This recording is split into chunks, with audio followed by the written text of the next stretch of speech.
का और खास करके ममता बनर्जी का कहना है कि ये जो दलित कार्ड बीजेपी ने खेला है 19 चुनाव को लेकर के खेला है, न कि एक प्रेसिडेंट चुनाव।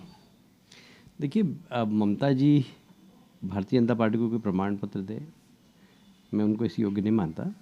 पर जहाँ तक कोविंद जी के राष्ट्रपति चुनने का सवाल है, ये भारतीय जनता पार्टी के प्रधानमंत्री ने जब एनडीए के नेता चुने गए थे, जब देश की जनता से वादा किया था कि ये दलितों की सरकार है, गरीबों की सरकार है, नौजवानों की सरकार है, महिलाओं की सरकार है, और एक एक करके उन्होंने अपने बात जो कहा वो सारा काम करने की कोशिश की। मुझे कहते हुए गर्व है कि आज़ादी के बाद से जिस तरीके से गरीब, किसान, महिलाओं, नौजवान को फोकस करके केंद्र की सरकार बनी है, तो आज सब वर्गों में भारतीय जनता पार्टी की प्रतिष्ठा बढ़ी है, विश्वास बढ़ा है, और यही कारण है कि उत्तराखंड और उत्तर प्रदेश में हम भारी मतों से चुनाव जीते हैं।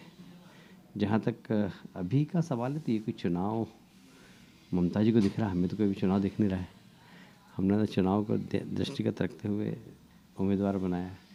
पार्टी का वादा है कि गरीबों के प्रति पार्टी काम करेगी, और मैं समझता हूँ कि इससे अच्छा कोई उदाहरण नहीं हो सकता कि एक दलित व्यक्ति, एक पढ़ा लिखा व्यक्ति, एक राजनीति में बेदाग रहने वाला व्यक्ति यदि भारतीय जनता पार्टी में उम्मीदवार बनता है, तो देश के गौरव की बात है।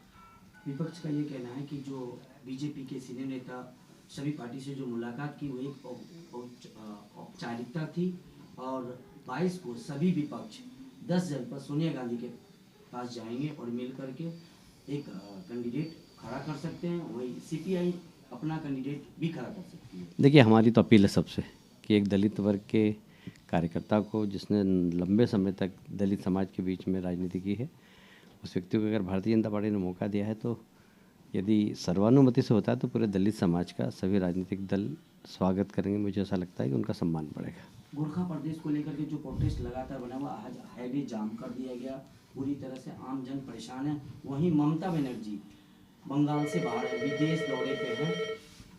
ममता बनर्जी कोलकाता में नहीं है, बंगाल में नहीं है, इंडिया से बाहर विदेश दौरे पे है, और हालात वहाँ काफ़ी नाजुक है।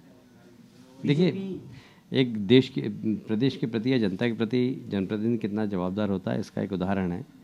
2 राज्य हैं, एक मध्य प्रदेश और एक पश्चिम बंगाल। मध्य प्रदेश के मुख्यमंत्री को विदेश जाना था, उन्होंने, किसानों का आंदोलन चल रहा था तो अपना दौरा निरस्त कर दिया। वेस्ट बंगाल के मुख्यमंत्री है जिन्हें नीदरलैंड जाना है, तो जलता हुआ दार्जिलिंग छोड़कर वो चली गई। तो ये जवाबदेही आपकी कितनी है समाज के प्रति या प्रदेश के प्रति या देश के प्रति, इससे दिखाई देती है। मैं समझता हूँ कि इसके ऊपर ममता जी को विचार करना चाहिए। गोरखा प्रदेश को लेकर के जो भाषा को लेकर के आंदोलन है, बीजेपी सरकार किसके पक्ष में? हम गोरखालैंड के पक्ष में नहीं है, पर हम ये जरूर चाहते हैं कि वहाँ जो गोरखा है उनके संस्कार और संस्कृति की रक्षा हो, और उसके उस तरीके से वहाँ पर सरकार काम करे।